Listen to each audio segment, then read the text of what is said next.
Saya melihat bahwa politik identitas atau politik kebencian ini susah sekali untuk diperbaiki. Jadi kayak cermin yang sudah pecah di lantai, kemudian mau coba kita rapikan, itu nggak akan pernah bisa sama.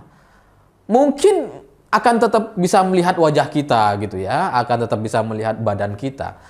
Tapi nggak akan sempurna seperti awal lagi. Sehingga daripada negeri ini rusak, daripada kita mendapatkan imbas sesuatu yang seharusnya tidak ada di negeri ini, seperti politik kebencian dan politik identitas ini, maka semestinya ini nggak pernah dimulai gitu. 2017 itu semestinya Anies tidak pernah maju di Pilgub DKI.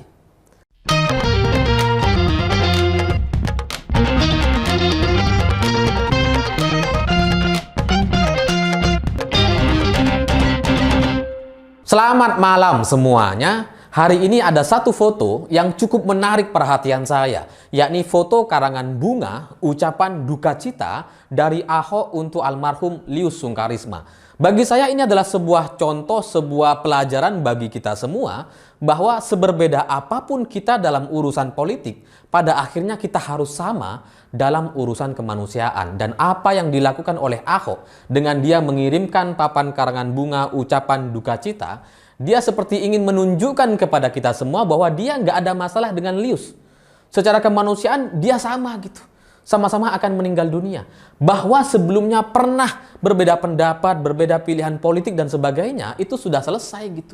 Ketika seseorang teman kita atau lawan kita meninggal dunia, ya itu sudah bukan urusan politik lagi gitu. Sehingga Ahok kemudian mengirimkan papan bunga ucapan duka cita kepada almarhum Lius Sungkarisma. Dan kenapa hanya kepada Lius dan tidak kepada Ustadz-Ustadz 212 dan lain-lainnya yang juga sebelumnya sudah meninggal dunia? Ya mungkin karena Ahok tidak kenal secara pribadi. Sementara dengan Lius dia kenal secara pribadi gitu. Makanya kemudian kirim karangan papan bunga. Ya mungkin karena satu komunitas, sama-sama Chinese dan sebagainya, sehingga ya ada kedekatan, pernah kenal dan seterusnya gitu.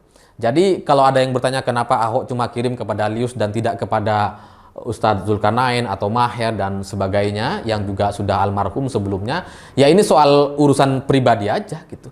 Kalau nggak kenal masa kirim papan bunga, nanti takutnya juga ditolak atau berbeda adat dan sebagainya gitu ya. Jadi dari papan bunga ini menunjukkan bahwa ini soal urusan kemanusiaan, soal takdir semua manusia.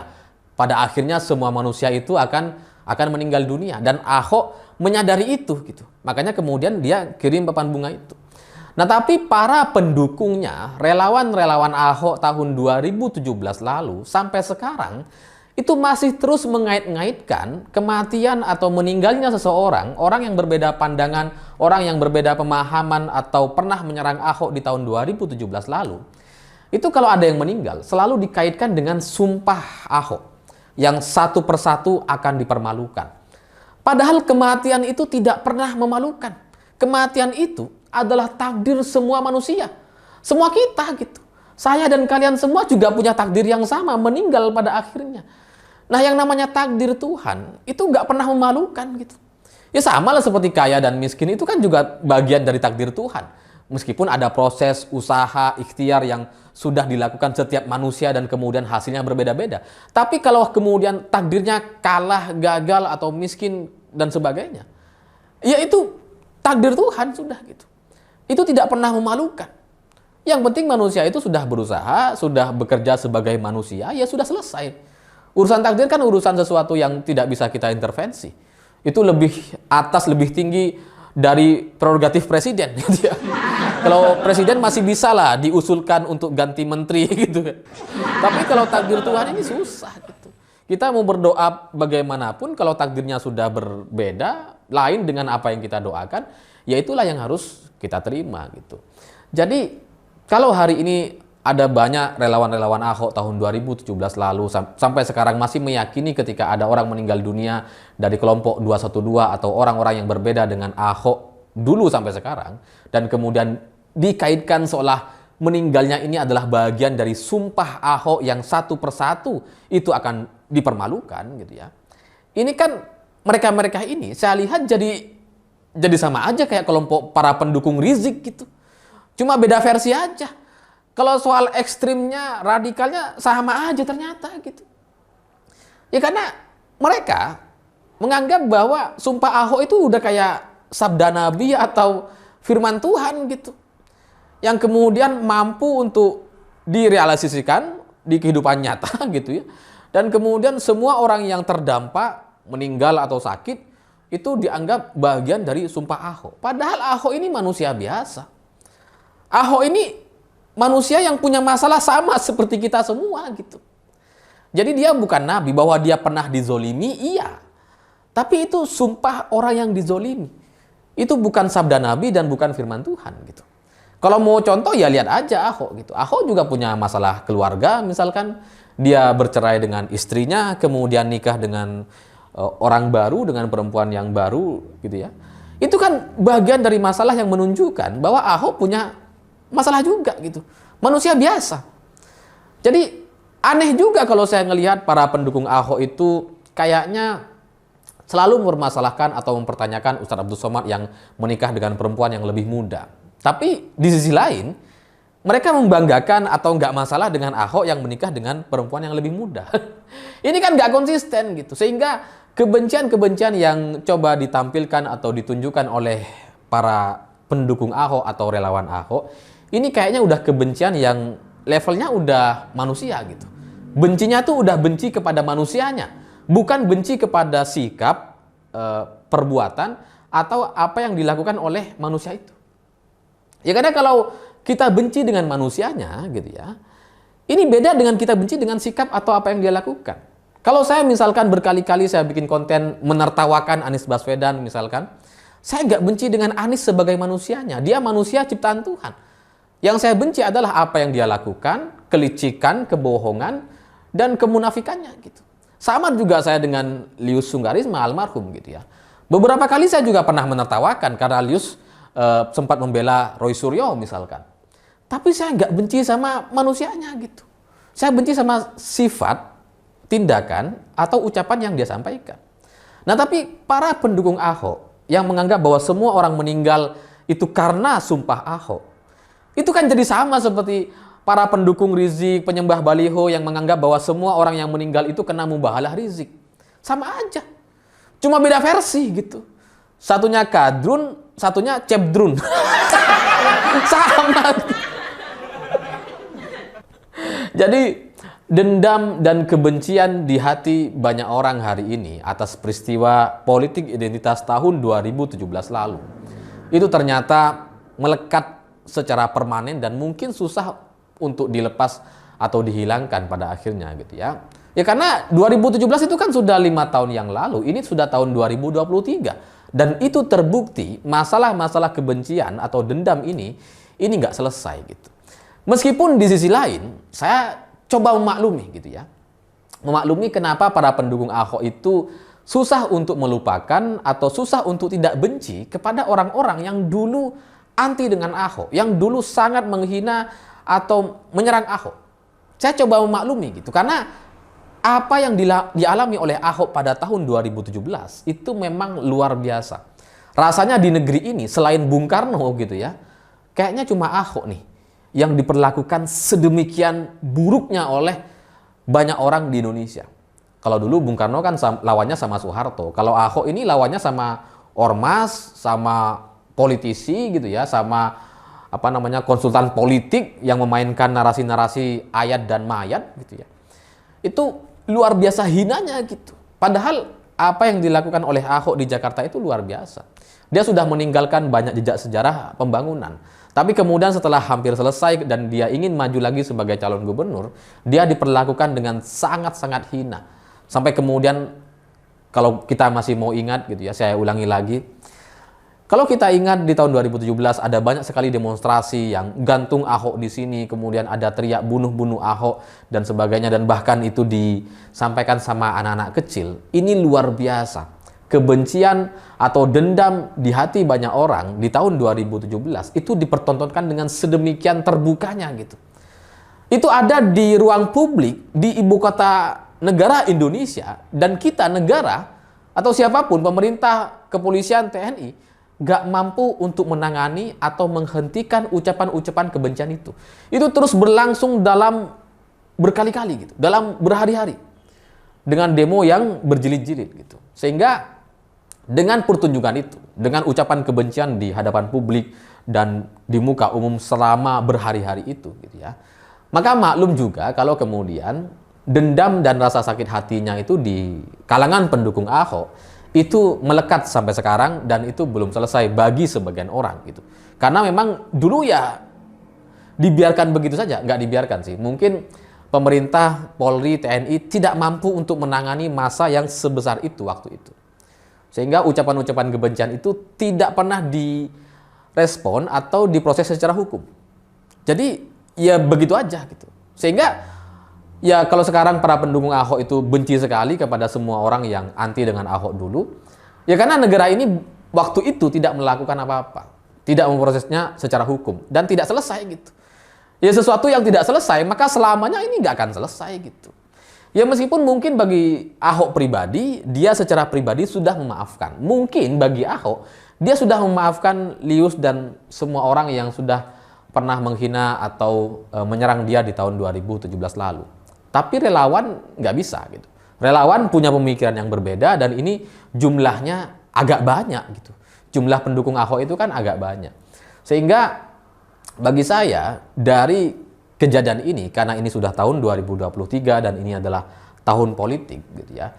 Meninggalnya Lius Sungkarisma bagi saya ini mestinya menjadi pelajaran kepada konsultan politik, kepada ketua umum partai, politisi dan siapapun yang punya kuasa atau kemampuan untuk mencapreskan seseorang.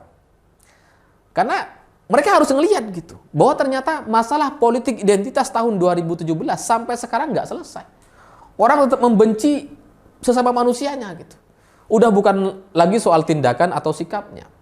Sehingga kalau saya pribadi, kalau saya misalkan jadi penguasa di negeri ini atau punya pengaruh yang mampu mempengaruhi orang-orang untuk menentukan siapa calon presiden dan siapa yang tidak layak untuk jadi calon presiden, maka bagi saya Anies Baswedan itu nggak pernah cocok untuk maju sebagai calon presiden.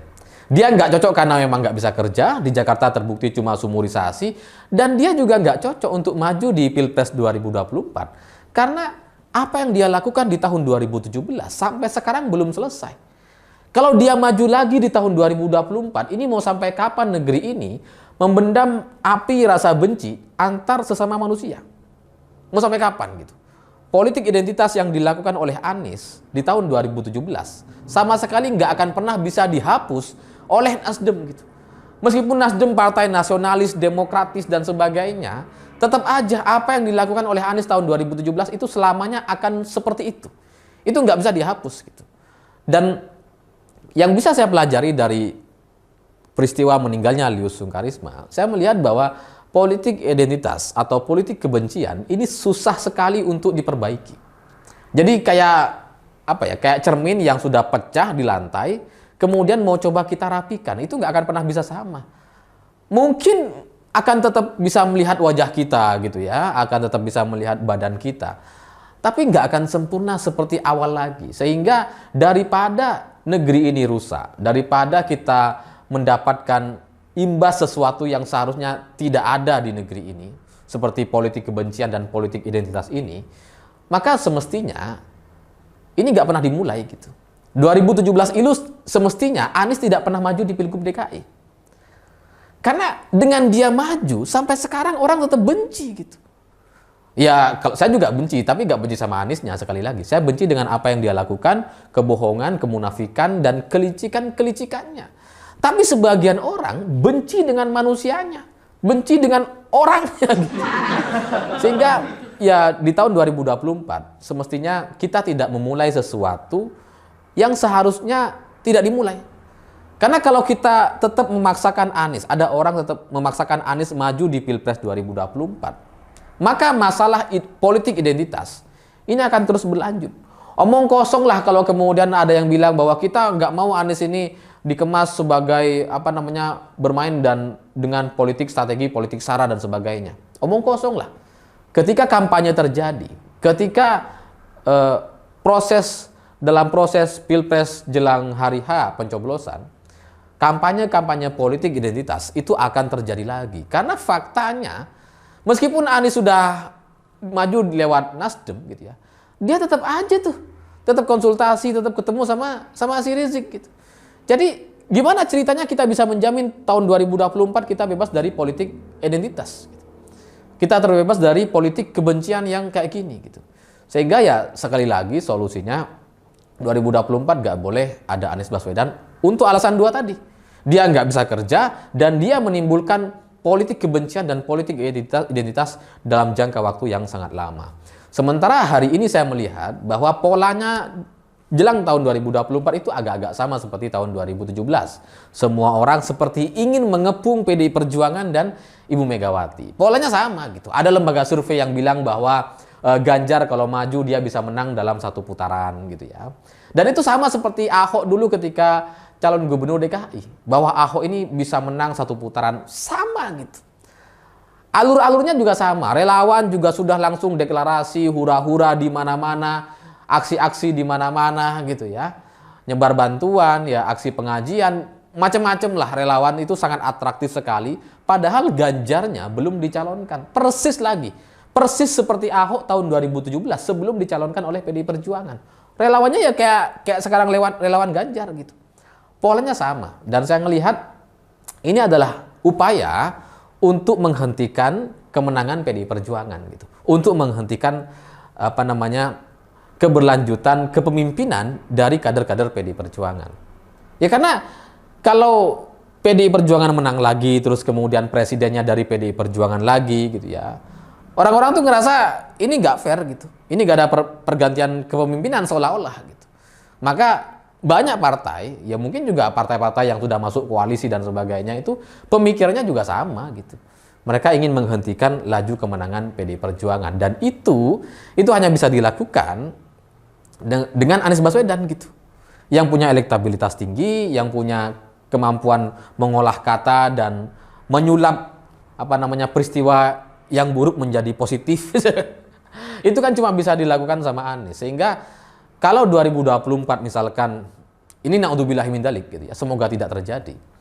Kalau 2024 misalkan hanya menyisakan 3 calon, Ganjar, Prabowo, dan Anies, ini sama seperti Pilkada DKI. Sama. Di putaran pertama mungkin Ganjar akan menang, di putaran kedua dia akan kalah karena Anies dan Prabowo bergabung. Maka sebelum itu, sebelum politik identitas itu terjadi, sebelum politik kebencian itu terjadi, dan sebelum PDI Perjuangan itu dijebak dengan situasi dan kondisi yang sama seperti Pilkada 2017 lalu, saya terus terang berharap bahwa Anies selamanya tidak pernah maju sebagai apapun di Indonesia, entah itu calon gubernur atau calon presiden Indonesia. Karena dia mampu memecah belah dan membuat orang-orang di sekitarnya itu jengah sekali sama dia gitu. Udahlah nggak kerja, memecah belah, kan nggak ada gunanya. Kalau masih bisa kerja masih mendingan lah. Nggak bisa kerja kok mau dijadikan pimpinan untuk apa gitu. Jadi sekali lagi saya berharap nggak ada Anies Baswedan di tahun 2024. Dan itu kayaknya akan terjadi ketika Nasdem sudah merapat kepada Prabowo dan PKB. Kayaknya itu adalah tanda bahwa Anies mungkin nggak akan maju sebagai capres gitu ya. Ya kita tunggu saja. Tapi pada intinya dari kasus ini, politik kebencian dan politik identitas di tahun 2017 ternyata berlangsung sangat lama. Dan kalaupun kita coba ingin memperbaiki, itu rasanya tidak akan pernah sama. Saya pikir itu. Terima kasih sudah menonton. Begitulah kura-kura.